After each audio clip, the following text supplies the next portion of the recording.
and not Rusul. And that's what the majority of people will say. They will say, Rusulullah. Rusul what?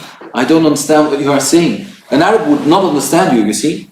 Rasulullah. He said, what? Rasulullah. He said, does Allah have a Rasul? He would say, Allah is a Rasul. So the Arabs maybe would not even be able to understand what we are trying to say. So this is why, Barakallahu Feekum, it is all about knowing how to pronounce every letter separately. And when you read the Qur'an, and then we will get started, we have 1 more minute, inshallah. So like in Alhamdu, let us read Al-Fatiha in that way. Alhamdu lillahi rabbil alameen. So why am I doing these kind of things? Like the first thing is Ra, the Ba is not heavy, the Ra is heavy. Ra, heavy, Ba, not heavy. So I can't say Rabbil Alameen. The Ba is gentle. Rabbil Alameen, not Rabbil Alameen. The Ba can't be hidden by your Ra. Rabbil Alameen. Now you see that I do like this. Me. Why do I do me? Because there is no ghunna allowed in me. In the E there is no ghunna. The ghunna appears with the noon. Rabbil Alameen. Because if I give a ghunna to my E, then I'm giving a characteristic to a letter which is not a characteristic from the letter, you see. So this is why they say from the moment you learn tajweed, you can't listen to anybody but yourself. That's not the case with me. I can listen to many people. Like Ustad Dia, for example, I love his reading. And I'm not saying this because I have to say it. I love your reading, Sidi. It's beautiful. And yours as well. I call your reading. I never called anybody's reading like that before. It's like when you read, it's like Malak al-Maut. I can imagine Malak al-Maut speaking like that. I don't know why, but that's what it sounds like. That's what I think it will sound like when he says, "Give me your soul, so please be gentle." Just try to change it when you read about paradise. Like when you do that, when you read about paradise, all of a sudden I don't want to go. So this is why, Barakallahu Feekum, yani. Also the maqamat are very important, right? It is that the right rhythm and tune for that what you read. So either you make it like very monotone, like everything is the same, or either you bring paradise upwards and hell downwards. So that's it, inshallah. Okay, are we ready? Okay, Allah yabarik fikum. أعوذ بالله السميع العليم من الشيطان الرجيم بسم الله الرحمن الرحيم وصلى الله وسلم وبارك على سيدنا وحبيبنا محمد وعلى آله وصحبه أجمعين أما بعد فسائلين المولى سبحانه وتعالى أن يجعلنا وإياكم من المستمعين للقول والمتبعين أحسنه وأن يجعل ما نقوله ونسمعه حجة لنا ولا علينا يوم الدين نقول السلام عليكم ورحمة الله وبركاته. With the will of Allah Jalla wa Ala subhanahu wa ta'ala, ما زلنا, we are still on a journey through the ayat al-ahkaam, and we are still looking for the connection between the khitam and the qa'r, or meaning the way that the ayah is sealed and the core of the verse. So this is what we are looking for. The way the ayah is sealed with spirituality and how it connects to the core of the very verse. Now, what I want to show you today, bi'idhnillah azza wa jal, as we will be mentioning a verse about wudu, I want to mention some of the usus, which are the foundations and principles Imam Sha'rani mentioned in his Al-Mizan al-Kubra, a book which every talib al-ilm, every student of knowledge has to read. At least the introduction and the beginning of maybe Kitab al-Tahara and Salah, just to understand where he's coming from. So he has Al-Mizan al-Kubra, now a book which is one of my most preferred books. Now, why is this one of my most preferred books will become very clear as we go through the verses of Tahara today, or rather Tahara, and also of Akl al-Mayta and these kind of things, which we will have a look at bi'idhnillahi subhanahu wa ta'ala. So the verse of today, Barakallahu Feekum, is supposed to appear on your screen, right? So what is the verse in Arabic? Who wants to read it? يا أيها الذين آمنوا إذا قمتم إلى الصلاة فاغسلوا وجوهكم وأيديكم إلى المرافق وامسحوا برؤوسكم وأرجلكم إلى الكعبين. And then, who wants to finish it? Which number of verses is it in Surah Al-Baqarah, Sayyidi? Verse It's not Surah Al-Baqarah. So Maida. Yes, it is. It's verse number 5. Verse number 5 in Surah Al-Ma'idah. Yalla, take your mushaf. 6. Ya salam. Anybody? Take your mushaf. Verse number 6 of Surah Al-Ma'idah. Or take your virtual mushaf on your phone. I want you to finish it. وَأَرْجُلَكُمْ إِلَى الْكَعْبَيْنِ وَإِن كُنتُمْ جُنُبًا فَاطَّهَّرُوا. And then وَإِن كُنتُم مَّرْضَىٰ أَوْ عَلَىٰ سَفَرٍ أَوْ جَاءَ أَحَدٌ مِّنكُم مِّنَ الغائط أو لامستم النساء فلم تجدوا ماء فتيمموا سعيدا طيبا فامسحوا بوجوهكم وأيديكم منه ما يريد الله ليجعل عليكم من حرج ولكن يريد ليطهركم وليتم نعمته عليكم لعلكم تشكرون. Ya Rabbi. And you look at the verse, right? And it's all very literally dry material. Like it's about tayammum, it can't get drier than that, right? So the material, the topic is very dry, figuratively speaking, literally speaking. And before that, it's about wudu. No? So Allah combines that what flows with that which doesn't flow, that which is transparent and that which is not transparent, that which is flowing and that which is a vast material, and both of them, which are actually the complete opposites, serve to purify you. Now, so that's the first thing we see here.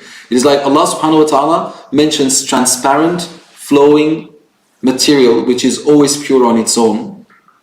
And He says you can purify yourself with that. And then He goes to the complete opposite. Now the Hanabila, they ask themselves the question. Say like Allah went from water to soil. Went from water to soil. Well, there are other fluid things, right?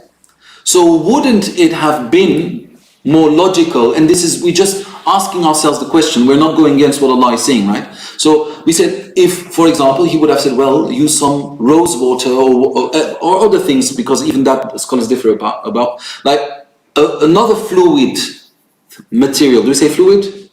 No, fluid and vast. We say another fluid material. But He didn't. He went immediately to the opposite. Why? To show you that the purification is not what this is about. It is about facilitating. And that is why you see that the Hanaf, for example, they say when you perform wudu, you're not in need of an intention, but when you perform the tayammum, you are. Because water is pure on its own. So it is pure and purifying. Soil is ritually purifying, but not always pure on its own. You see the difference? So soil, maybe the soil that you are using, I'm sorry to say this, but like 10 minutes ago, a squirrel passed by and urinated on that soil. And you didn't see it. If you saw it, then it's no longer purifying for you. But if you don't know it, and that's most likely the case with the soil we may be using, is that it is not really pure. So by pronouncing the basmala, we don't purify it. We make it suited to purify ourselves with, because the idhn of the sharia. Does that make sense? So you see that Allah subhanahu wa ta'ala in this verse, He combines the two opposites, to tell you that they purify you. Now, this is also in a surah where Allah subhanahu wa ta'ala makes clear يَحْكُمُ مَا يُرِيد, that Allah subhanahu wa ta'ala rules howsoever He wants. Because now if we come to this verse with our mind, we will say, well, how can, الضدان لا يجتمعان. Two opposites can never be brought together, they're always different. So Allah says, well, I bring them together. Because my rule has nothing to do with your logic. And your logic doesn't make my rule logical. You declaring my rules to be just doesn't make them just. You declaring my rules to make sense doesn't give them sense. It is just you being unveiled from your ignorance and being introduced to the wisdom of the divine. But the wisdom was always there. Now I understand. It was always understood, but not by you. You see? And this is why Allah Jalla wa Ala, when He says in this surah that He rules whatever He wants, don't question me. That animal is good for you. That one, no. A woman cannot get married, a Muslim woman, to a non-Muslim man, but a Muslim man can get married to a non-Muslim woman. Where's the sense? Remember that we spoke about ilal and hikam? If we now start giving hikam, then we will end up in a problematic situation. Because we will say, well, the reason why a man can get married to a non-Muslim woman, but a Muslim woman cannot get married to a Muslim man, is because the man will oppress her and not allow her to live her religion. Ya salam. Is that true? Are all the men oppressors? Definitely not. And are we sure that if when a Muslim man gets married to a Christian woman, that she will not convince her children to believe in Jesus as their Lord instead of as their prophet? Maybe. So don't come to me with your philosophy, because you are giving reasons which are not known. Some of the things is just accept. If it is in the Qur'an, it's in the Sunnah, we're not always in need of an explanation. Allah doesn't need to explain Himself. Now, I mean, even when you talk to your children, they ask you why. That's the worst they can do. Go to your room. Why? That's usually when they get 12, 13, 14.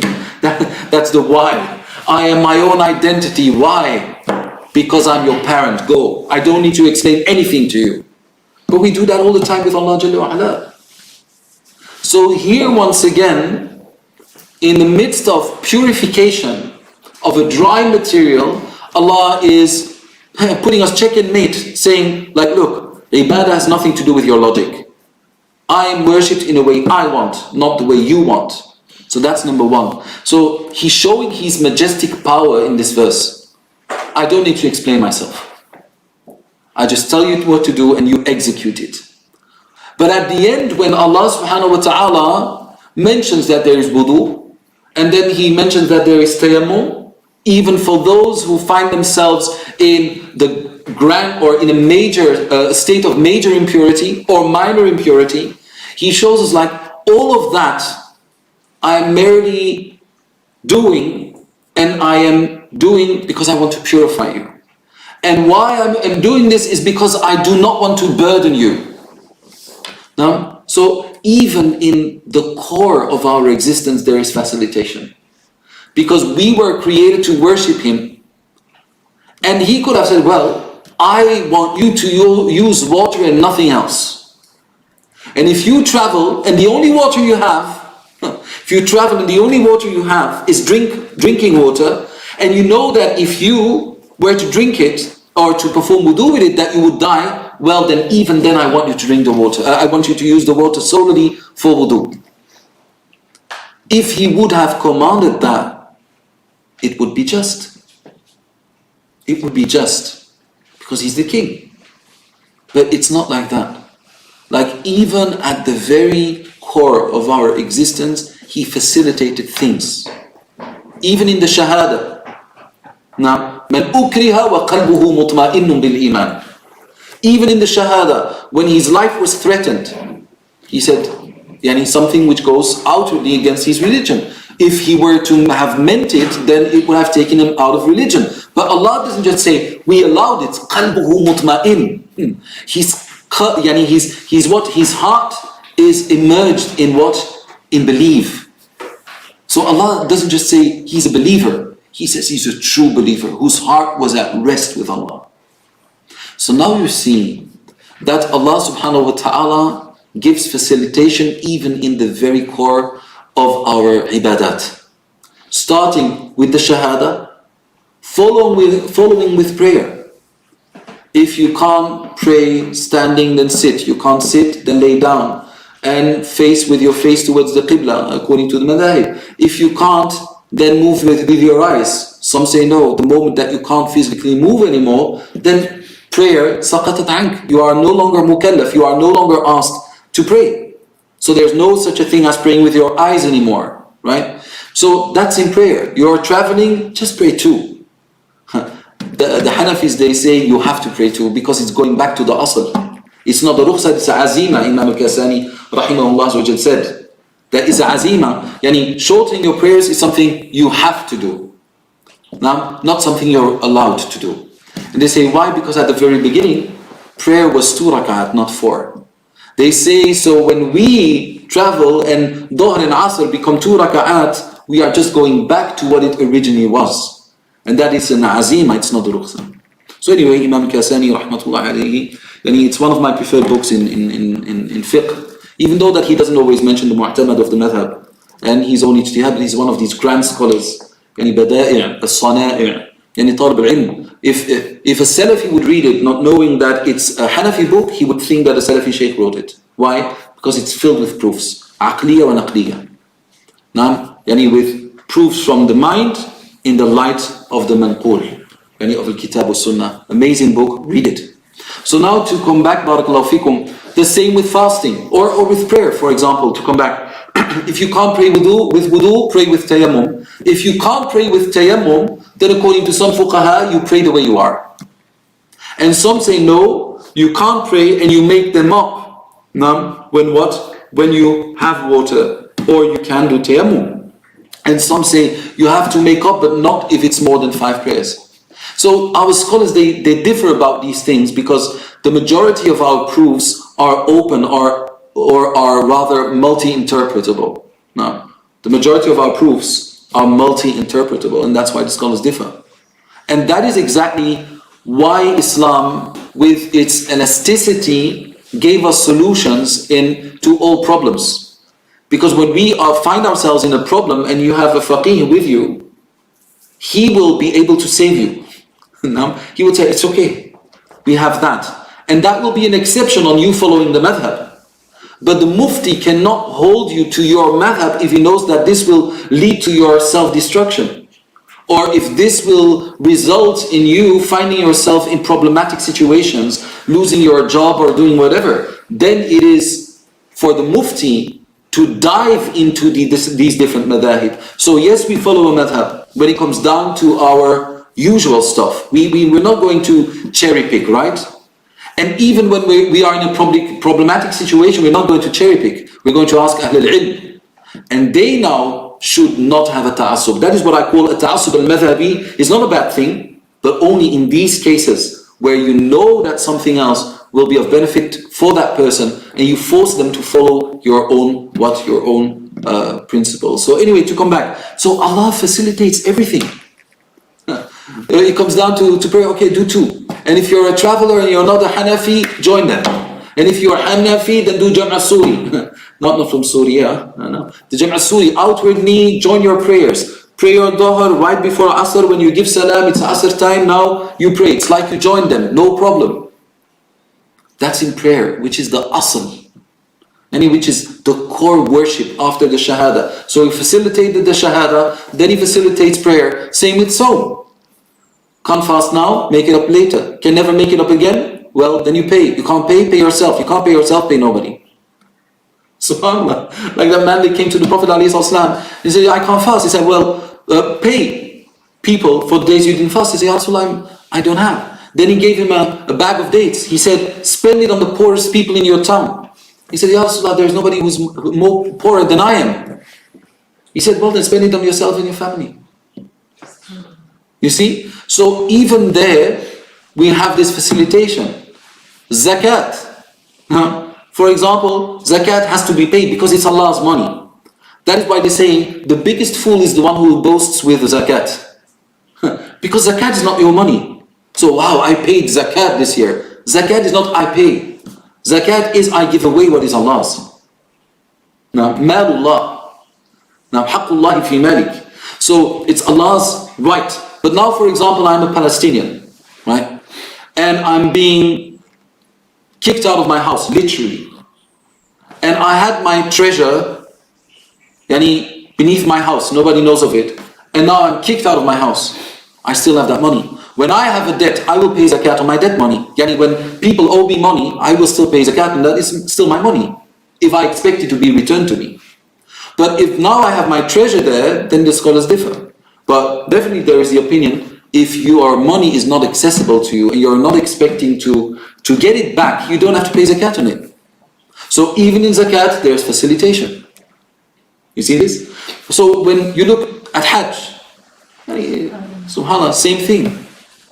وَلِلَّهِ عَلَى النَّاسِ حَجُّ الْبَيْتِ لِمَنْ اسْتَطَاعَ إِلَيْهِ سَبِيلًا الْإِسْتِطَاعَ. And the Hanafis go very far in istita'a. They say, when the one who can perform Hajj, they don't say if you have money to go on Hajj. They say if you have money to go on Hajj, if you have money to live with your family, and if you have money when you come back which suffices you for the first weeks or months to live from. That's one of the opinions within the Hanafi madhab. So if you are going to look at all of this, everything is about facilitation. You divorce, you don't play with divorce and marriage, but لا طلاق في إغلاق. Yani when you are really out of control and angry and you tell your wife, we are divorced because of anger that fed you, then the divorce is not even counted. So you see that in everything, like literally everything we have, there is facilitation. ما يريد الله ليجعل عليكم من حرج. يريد الله بكم اليسر ولا يريد بكم العسر ولو شاء الله لأعنتكم. If Allah would have wanted, He would have exhausted you to the bone. يريد الله بكم اليسر. Allah wants ease and not difficulty for you. Well, the ease and the difficulty now is not freestyling. What the ease and the difficulty are defined by the Shara', not by the Hawa. And that is where the Maqasidiyun very often go wrong. The Maqasidiyun, now of course not all the Maqasidiyun, but people who freestyle in their thinking, they look at the goal, and if the goal is noble, they will find a way to justify the means. But the means and the goal can only be justified by the Shara'. Either directly or indirectly. But now people are freestyling. They say for every haram there should be an opposite halal. It doesn't work like that. Because the opposite of haram very often leads to haram. If you create it yourself. Like, okay, champagne is haram, let us have a kiddie champagne. Beer is haram, let us have a halal beer. It's true, the halal beer is halal, right? If there is no alcohol in it, but what does it look like? And can't it maybe open a door to people getting used to drinking beer, for example? So sometimes we don't declare things to be impermissible or discouraged because of عينه, because of it on its own, ولكن لما يؤدي إليه من النتائج, but because of that which it will result in. And that is من باب صد الذريعة. That is where we close some doors, not because the essence of the thing is forbidden, but because of that what it can lead to. You know? And if you don't have that approach of fiqh, then you will open the doors to a lot of evil. So this is why, barakallahu feekum, yani when you look at usul al-fiqh, one of my mashaykhs said, he was a Salafi shaykh, but he was, for me, he was one of the muhaddithin. And he was one of the usuliyin, and he is Shaykh Mashhur Hassan Sulayman, student of Shaykh al-Albani rahmatullah alayh. And in his dars of Sahih Muslim, somewhere in 2006, he said, Usul al-fiqh and maqasid al-fiqh are a solution for the ummah in the hands of a pious man or woman, but are the destruction of the ummah in the hands of a non-pious man or woman. You can play with it. You can turn the deen to your hand, literally, if you have usul and maqasid, but you don't have taqwa. So now to come back to this verse, barakallahu fikum, you see that Allah subhanahu wa ta'ala is facilitating. Now, whenever the Prophet sallallahu alayhi wa sallam was given two choices, اختار أيسرهما ما لم يكن إثما. Now, he said, Yani Aisha radiallahu anha said, when the Prophet sallallahu alayhi wa sallam was given two choices, he would take the most easy-going one, as long as it was not a sin. And today it looks like everybody wants to impose the most difficult one upon people because they think the most difficult one is the most pious one. It all comes down to the person you are talking to. And this is why generalizing certain things and speaking to the masses is very often a trap of shaitan. Because in the deen we have something which we call mura'at ahwal al-mukhatabin, taking into consideration the state of mind and social life, strengths and weaknesses of the person you are speaking to. You see? So for some people, that azima, always going for the most, always approach it with caution is better for them. Because of their mindset, because of their behavior, it's better to keep them a bit restricted. Other people, it's entirely a different thing. The freer they are and the easier it becomes, the more they want to worship. But always speaking about the ease within the boundaries of the shara, not the hawa. And this is what Imam Sha'arani, rahmatullahi alayhi, says. He says when you look at the differences amongst the scholars, they always are between two extremes in the middle. Always. It looks like azima and rukhsa, or takhfif wa tashdid wa wasat. All. He says none of the madhahib. He said, I've read, do you know Imam Sha'arani? It's not Sha'arawi, right? Mufassir that passed away at the end of last century. Now he passed away somewhere in 972, I think. And so if you're going to look, he says, this man has literally written 400 or more books. There's not a book which he didn't summarize. That's the kind of man he is. He has a book, and if this book would be translated, Ya Allah, it's called Allah's blessings on me. How He has blessed me. SubhanAllah. And then one of the things he said, and one of the things He has blessed me with, is that I never put my foot on the floor without first ensuring myself that there was not an ant beneath it. He said, and also whenever I would open my mouth, I would ensure myself that there was not a small fly flying, because I don't want to kill khalq Allah. I don't want to kill Allah's creation. He said, so, and he goes and he says, this is a part of فَأَمَّا بِنِعْمَةِ رَبِّكَ فَحَدِّثْ. He said, so that people could learn from it. So he says, in all the books I've read, I've never seen that one of the madahib went against النص الصريح أو النص الصحيح والنقل النقل الصحيح والعقل الصريح. He said none of the madhahib go against النقل الصحيح, which is الكتاب والسنة المتواترة أو بأنواعها, which is the Qur'an and the authentic Sunnah in all its forms and shapes, or the عقل, a what? Mind. The mind, or a sound mind. The sound, straightforward mind. So he says all of them. So if you're going to look at them, all of them are Kitab and Sunnah. There's no such a thing like Abu Hanifa is closer to Kitab and Sunnah. Abu Hanifa is Kitab and Sunnah. Imam Malik is closer to Kitab and Sunnah. He's Kitab and Sunnah. Shafi'i, Kitab and Sunnah. Imam Ahmed, Kitab and Sunnah. The way they would derive things from Kitab and Sunnah is different, but it's all Kitab and Sunnah. So if you want a collection of sharh of Kitab and Sunnah, then look into the madhahib. And then you will find them always between these two extremes, and not meaning that they are extreme, of strength, of ease and of more caution. Ease and caution, that's the way he calls it. Ease and caution, and what? And just somewhere in the center. And that's in everything.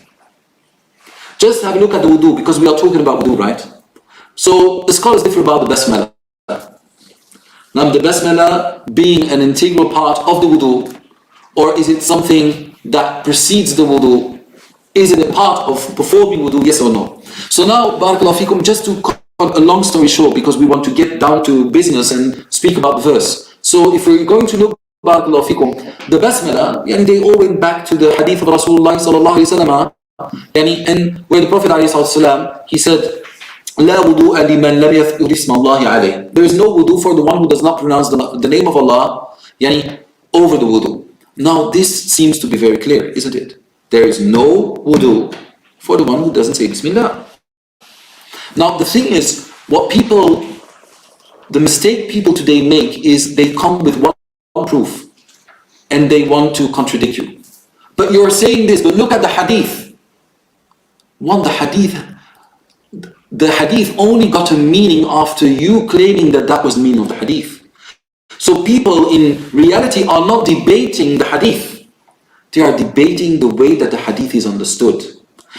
And hadith is understood through language, through usul, which is ta'meeman wa takhseesan. It is by generalizing or specifying. It is by restricting or unrestrictingly understanding the hadith in the light of other narrations and ayat and hadith. So a proof on its own only gets the meaning you give to it. So when people tell me this is the proof, I say that's the way you understand the proof. So you are forcing me to follow you. You're not forcing me to follow the dalil. You are forcing me to follow your understanding of the dalil.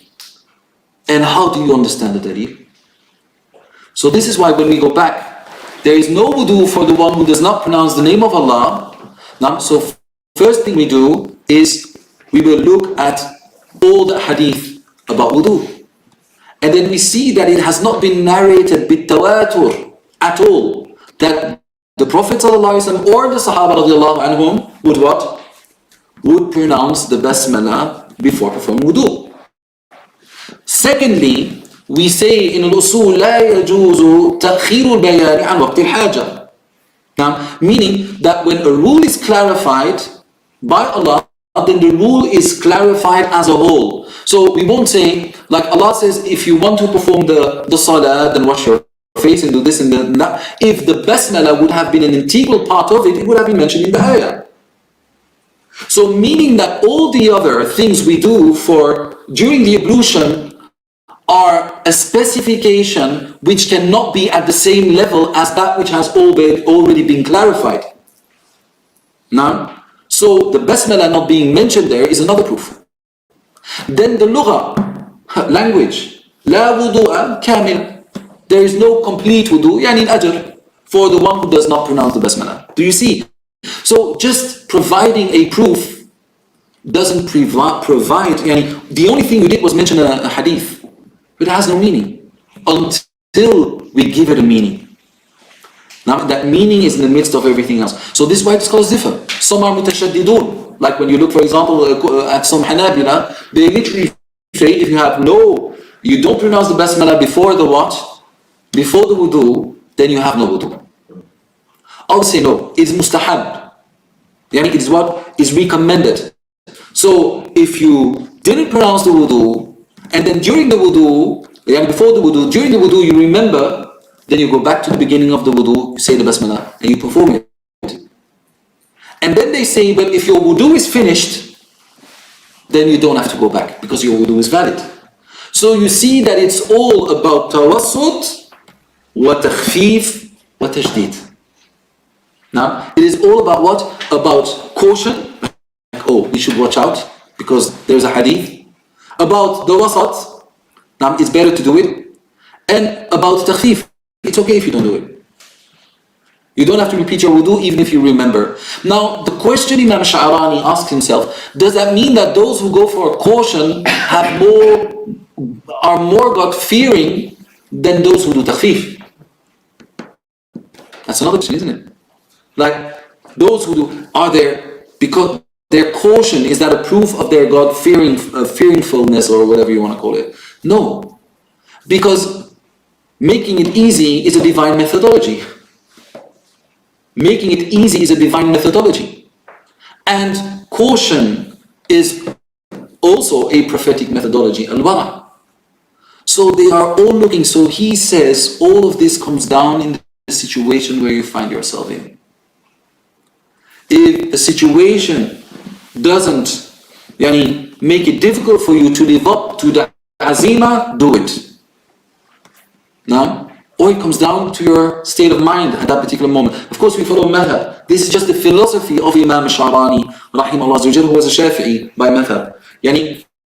Just the philosophy. around what? Around the rulings of the madahib and the differences between them. Do you see it now? So the example he gives, and he makes like these beautiful drawings, Ya Rabbi. Like, so here, of course, it was printed. But if you're going to have a look at it, then he was literally drawing in his books. Like he drew this by hand, right? So so first he goes like very easy, and then he says, well, actually, you know, the shara is like a tree, and then you have the different madahib, and they have within the madahib different opinions, and then he makes like literally this with all the students of the different scholars, and he keeps on going. It's like, I don't know, he had a lot of inspiration, I mean, to draw all of these lines. And then he goes here, and this is the most amazing one, like how the shara works and how it is divided. And so that's another drawing. And then you have another drawing again, look, another drawing, and another drawing. As that was insufficient, he said, well, let me add another one. So this he all did by hand. Of course, this is now printed. So he was doing that in order to convince us that the shara, according to him, is like a hand. He says, this is the ocean. Now this is the ocean. And all the fingers are connected to the hand palm. Now, so he says, all the fingers are connected to the hand palm. And there are different parts of a whole. Because when I go like this, you say hand. You don't say hand and fingers. It is only when you dissect it that you say, this is a hand palm. These are my knuckles. These are my fingertips. These are my nails. It is when you dissect it. He said, so when we look at the four madahib, we say this is shar. That's the sharia. And when we dissect it, we say this is Hanafi, this is Shafi'i, this is Maliki, this is Hanbali, this is the madhab al-qadim, this is the madhab al-jadid, this is the Sahibain, and this is Abu Hanifa rahimahullah. Now, so when you're going to look, it is just this. So all of these different opinions, even within the madhab, all go back to what? These four rivers, which eventually end up in the hand palm. So there is no difference. There are no differences. My hand, this finger doesn't differ with that one, meaning that it is separate from it. It is an integral part of it. So that's the way he explains our shara. You see? So when we read this book, Barakallahu Fikum, and as I said, Talib al-Ilm, yani, should read it. Now, should literally read it. If you read it from the beginning to the end, it's good. But like the Muqaddimah, Wudu, eventually Salah, so that you get the feel of it. And after that, if you're a Talib al-Ilm, you will understand how it works, and it will become very clear for you without going through the entire book. Unless you want to look at the differences amongst the scholars, because I don't know where he literally goes like, these people, they didn't use books, right, to write a book. Now, so these scholars, they just go like, okay, let me write today. And then he goes, yes, but of course, according to Malikiya, but there is difference of opinion between him and him. So he mentions like all these differences. So read this book, and if people like Diya, for example, can translate the Muqaddimah, I would be so happy. Then I would also teach the book then, and maybe he would as well. You know, the Muqaddimah of Al-Mizan, Al-Kubra, it will also create tolerance amongst the different madahib, but also show the people without madhab how important all of this is. To come back. So now we have the basmala was just an example, right? So Allah subhanahu wa ta'ala, the first thing he says, إِذَا قُمْتُمْ. So, and he starts by calling us believers. So whenever you read in the Qur'an, يَا أَيُّهَا الَّذِينَ آمَنُوا, expect to be commanded to do something, or to be commanded to not do something. And this is why some of the scholars say, and in reality there is no amr and there is no nahi. Because he's so authoritative, Allah Jalla wa Ala, that everything he does is command. He either commands you to do something or commands you to stay away from something. So this is why they say, فِي الْحَقِيقَةِ لَا نَهْيَ. But of course there's amr and nahi. إِنَّمَا يَنْهَاكُمُ اللَّهُ. Now, so Allah does nahi. That's just a philosophical debate about the terms. So now to come back. If you come, Ya ayyuhalladhina amanu, Allah calls you by your name, by your iman name. Why? In Islam, Salah is also referred to by Iman. وَمَا كَانَ اللَّهُ لِيُضِيعَ إيمانكم. Allah will not let your prayers go to waste, your iman, which was revealed when the people said, what about the people who didn't pray to the Qibla, or rather to Mecca, but to Bayt al-Maqdis? Say, what about their prayers? And then Allah subhanahu wa ta'ala revealed, Allah will not let their prayers go to waste, but He called that iman. Because prayer is the proof of your iman. It is the first proof. It is the first physical manifestation of your inner faith. And that is why they say your prayer is your, do we say barometer? Do we say it like that, or how do we say it? Barometer. So how would a man like me know where you have to? Arabic is so much easier. And you read it the way it's written always. You don't have garage, like the one is ga, the other one is ja, and they are written in the same way, but they're pronounced in a different way. I taught and I thought, what's going on with the A's and the O's? It's why do you pronounce them in the same way? Why do you need two letters for one letter? That doesn't exist in Arabic. Arabic is the easiest language on the face of the earth to learn how to read. And the most adequate language to be a world language. And I've written a book about that in Dutch. Why Arabic should have been the world language. It's a universal language. Everybody can speak it. Like in 3 weeks, you will be able to read Arabic without any problem. Anyway, to come back. So now, barakallahu fikum. Why didn't I get there? So, ya ayyuhalladhina amanu. So, وَمَا كَانَ اللَّهُ لِيُضِيعَ إِيمَانَكُمْ. So, prayer is iman, and iman is prayer. So, when Allah says, ya ayyuhalladhina amanu, all believers who pray. All believers who pray. That is indirectly understood from the word aman. Because that which I am calling you towards to is your iman. And this is why a lot of people say that tariq salah kafir. Now that the one who does not pray is a disbeliever, even though he claims to be a believer. The scholars don't agree, but that opinion is a valid opinion. That he who does not pray is not a believer, even if he claims to be a believer. Because you don't worship Allah by cherry picking, but you worship Allah by what? By abiding to His rules. So now to come back, Ya ayyuhalladhina amanu, I'm calling you to the essence of your iman, to the expression of your faith, and I will teach you how. By first purifying yourself physically, and prayer will purify you spiritually. So but even our purification is not the removal of what? Of dirt. Is it? When you're dirty, you wash yourself. We don't perform wudu because we are dirty. So why do we perform wudu? It is because there is a connection between the physical and spiritual. There is a connection between our physical being and our spiritual one. And as I said before, our physical being is not be an existence. It is merely a vehicle which was given to us to move, to be moved by our souls. So it is a carcass, or it is a body which we use. That's it, nothing more. So now there is a connection between the physical and the transphysical self, right? So if now we are going to look, barakallahu fikum, the Prophet made this very clear. And he said, when you perform wudu, what happens? Your sins, they fall from your body.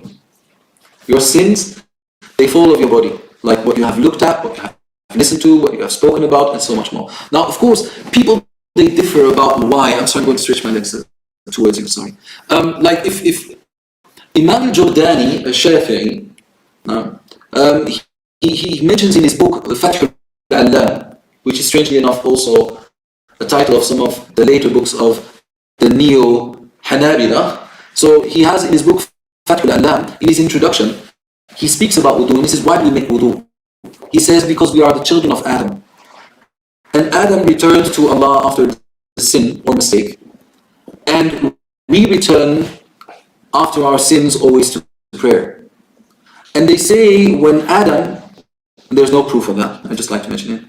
When Adam went for the apple or the fruit or whatever it was, they said when we perform wudu, Adam smelled the apple. right? He tasted the apple.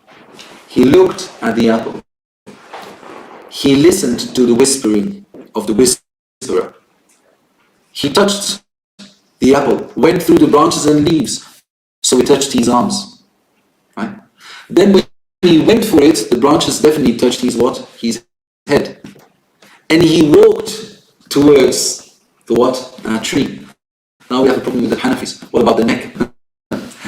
so he's not a Hanafi, so he didn't explain that. But definitely he moved his neck, right? So there we go. So now, all of that, he says, symbolically, whenever we perform wudu, we remind ourselves that we didn't stay away from what Allah forbade us before prayer. You performed this and you said, I watched, I listened, I spoke, I smelled, I thought, and maybe did things which I shouldn't be doing. And so you are reminded every time you perform the wudu of your father Adam. You see? And this is why when you perform wudu, the sins then come or then leave your body with every drop or the last drop from your limb that falls down. And this is a very strange thing which has been attributed, and it's true thing to Abu Hanifa rahimahullah, that one of his karamat was that he would see the sin of someone in that very drip that would drop from someone's body, and he would just know what they had done. And then when he would walk down the street towards the mosque and saw people doing wudu, then it was just too much for him, right? So he said, oh Allah, take this away from me. Which is a beautiful thing. He was so I will blackmail people. Weren't you doing that last time? Say, how do you know? Wali. I'm Wali. So pay me money and I will save you. So now if you're going to look, barakallahu fikum, Imam Hanifa, he asked Allah Jalla wa Ala to remove this. So it was removed. So this is why, barakallahu fikum, there is the physical preparation for prayer is actually a spiritual one. It's not a physical one. And that is why our scholars in the adab of al-wudu. So you see that we have the fara'id, we have the mustahabbat and so forth. But very often when it comes down to adab, especially if you look into the book of Imam Shambulari, for example, al-Hanafi, then you will see that under the adab, there are very often things for which there is no straightforward proof.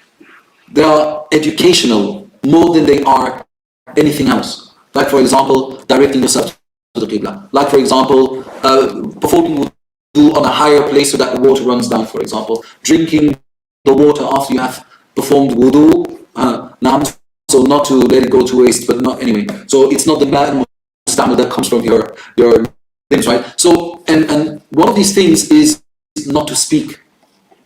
Don't speak when you perform wudu. People say, where's the proof? It's adab. Do you like me to not concentrate on you when you are talking to me? You don't. So, and this is why our prayer in reality doesn't have that effect on us, because the way we enter into prayer is just messed up. Just like, as I always say, people are on the phone until they pray. Yeah, okay bro, I'm just going to the mosque now. Alright, yeah, okay. No, the imam's about to go to ruku'. What kind of prayer are you going to have now? Apart from a physical one. So this is why when Allah subhanahu wa ta'ala says, Ya ayyuhalladhina amanu, O believers, you are about to do something special. O believers who have believed in me, you are about to express your faith. O believers, what I am telling you is the key to meeting me. Ya ayyuhalladhina amanu. So the choice, and Allah doesn't choose, right? But in our language, the choice of words is amazing. It could have been Ya ayyuhal musallin. No, could have been anything.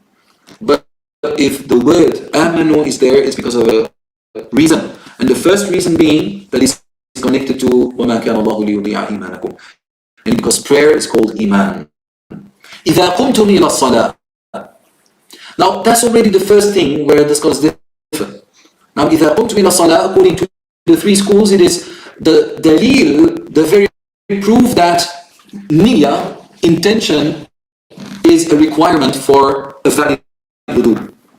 If you don't have the intention, like I take a shower, I'm wet, I jump into a swimming pool and I come out and I want to pray, Hanafi says no problem, all the rest say no, you didn't have an intention. So that's the first thing where they differ already. Now, that difference is, and the three schools, they don't attack the Ahnaf, because it is one of these things where the authenticity of the proof now has been established because it's Qur'an. We don't go like the ayah sahiha or da'ifa, right? We say mansukha, and that doesn't make it da'ifa. So we don't have da'ifa and sahiha. So the authenticity of the proof has been established. Straightforward. But the meaning of it is multi-interpretable. And this is why, if it weren't multi-interpretable, you would hear the other school saying, like, this is not an opinion. That's hawa. So, إِذَا قُمْتُمْ إِلَى الصَّلَاةِ, yani when you get up for prayer, or إِذَا أَرَدْتُمُ الصَّلَاةِ, according to them, like if you intend to pray, نَوَيْتُمْ الصَّلَاةِ, and the Hafiz says no. It is only telling you that when you are about to pray, then you have to perform wudu. It doesn't say you need an intention. It's just saying when you are praying, then do this. It's not talking about niyyah.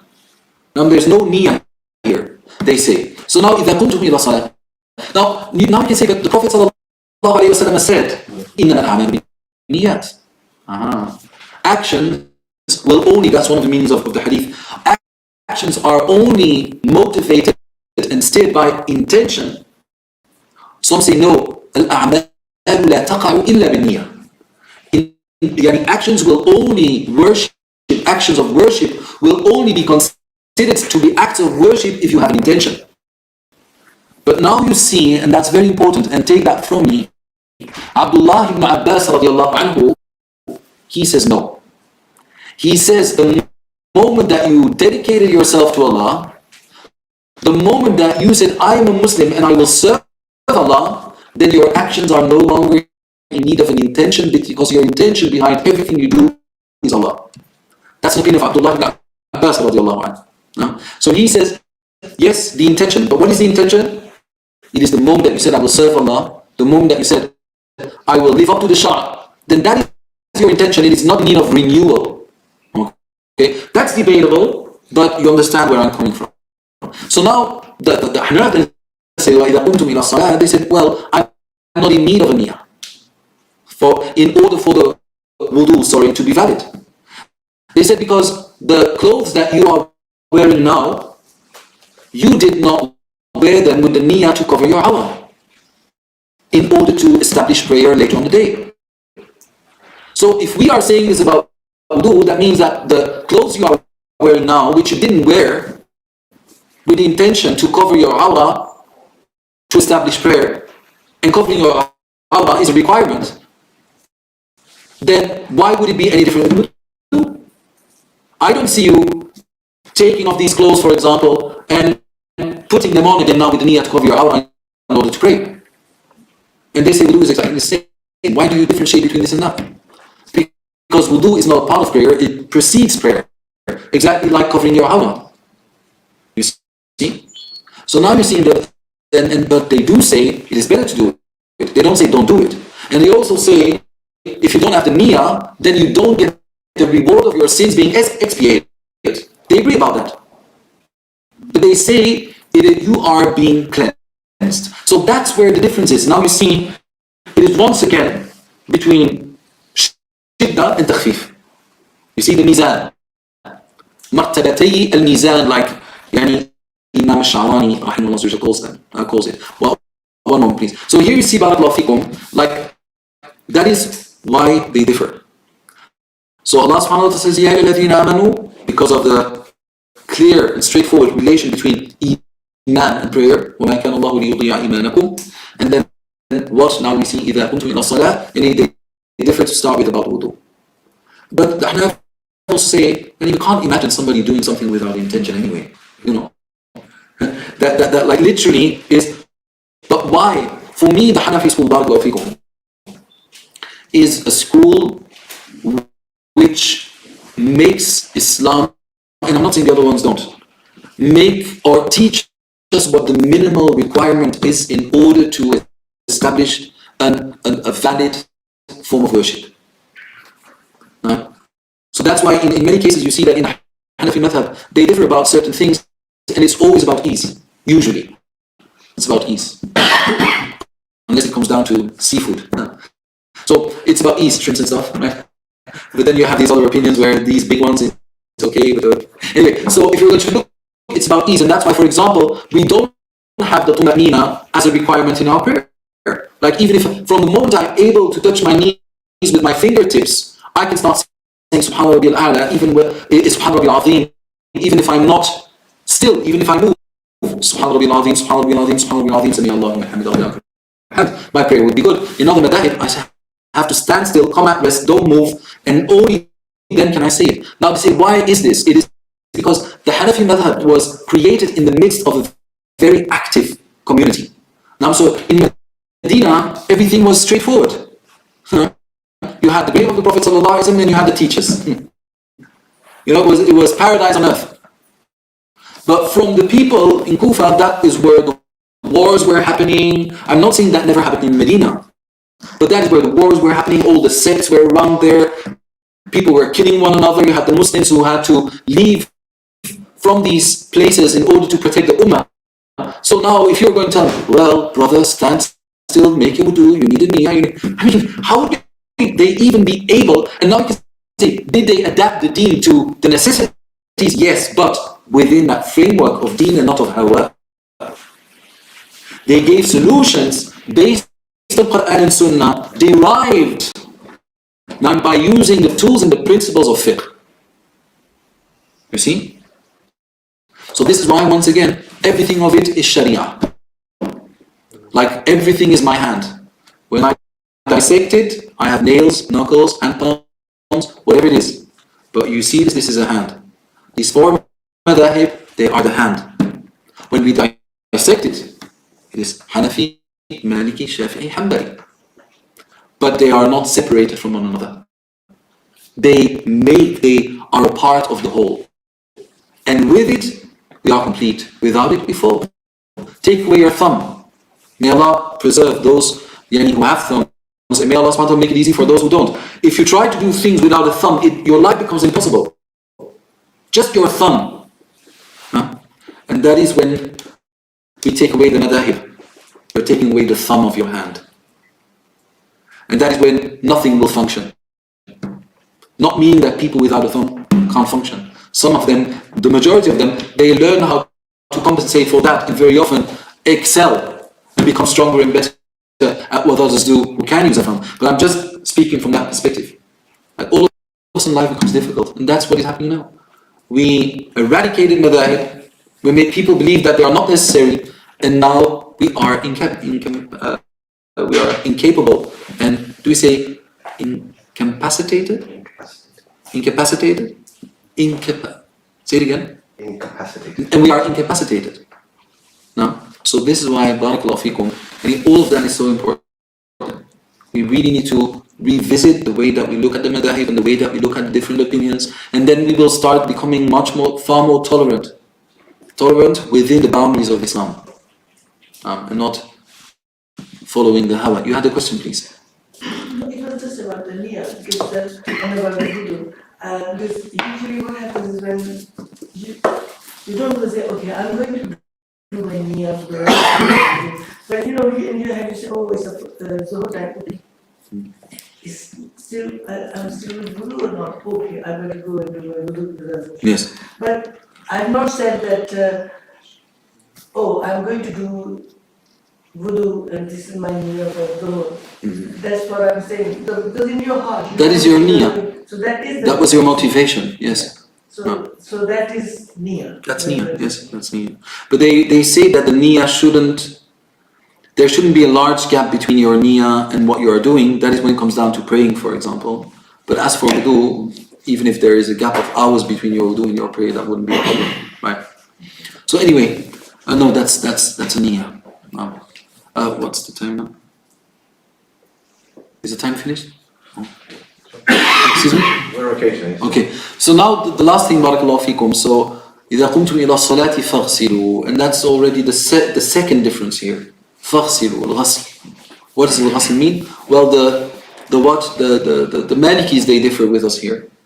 Because they say the ghasl is murur al-yad, is a dalk. Meaning that you literally need to rub gently over each part of the limb that you are washing. And we say, it is سيلان الماء مع التقاطر ولو قطرة واحدة عند البعض. Meaning that it is the flowing of the water over your limb and every part of it that needs to be washed, that water flows over it and that it drips. And the drips, they differ about the dripping. But that is according to the others, right? So now you see that they differ here. Once again, it's between shidda and takhfif. You see this lady? The shidda is in the Malikiyah. Now, in this part. So the Malikis are not always the mutashabbihun. Now, sometimes they are the people of takhfif, but here they are the people of shidda, the people of caution. So, well, if you just let it flow, you can't really be sure, can you?